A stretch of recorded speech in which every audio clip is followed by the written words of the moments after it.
Subscribe करें Mithila Purvanchal channel को और हमारे घंटी वाले बटन को जरूर दबाएं। नीचे आंगना ओचा मरबायो बाबा चौमुखा लगला के बारयो नीचे आंगना ओचा मरबायो बाबा चौमुखा लगला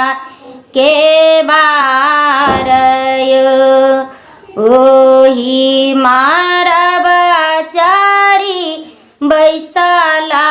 जाना का बाबा धिया लेला जंगिया चाराई यो ओही मारबा चारी बैसला जाना का बाबा धिया लेला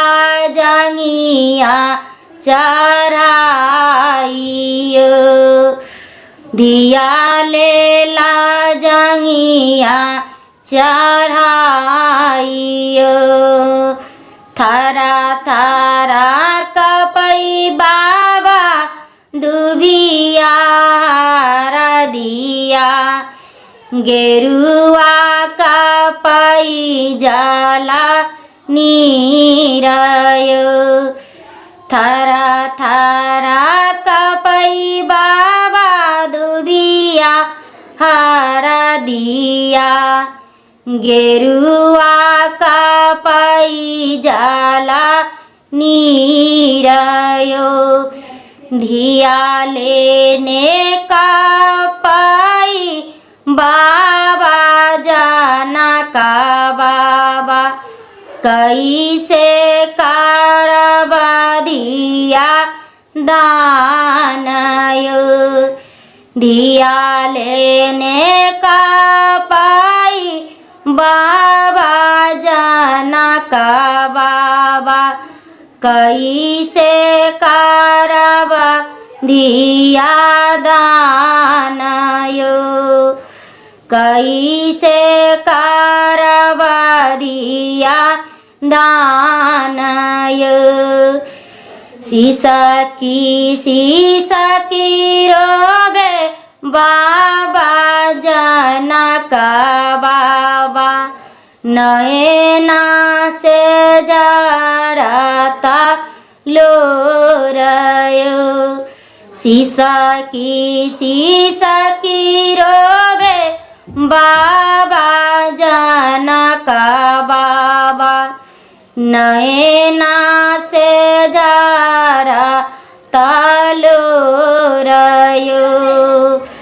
कैसे करबा धिया दानयो कैसे करबा धिया दानयो लोरिया जे गिरला बनारस यो बाबा सिलोटिया कासल कुरा खेतयो लोरिया जे गिरला बनारस यो बाबा सिलोटिया कासल कुरा खेतयो सिया धिया खसला सजना घर यो बाबा याबे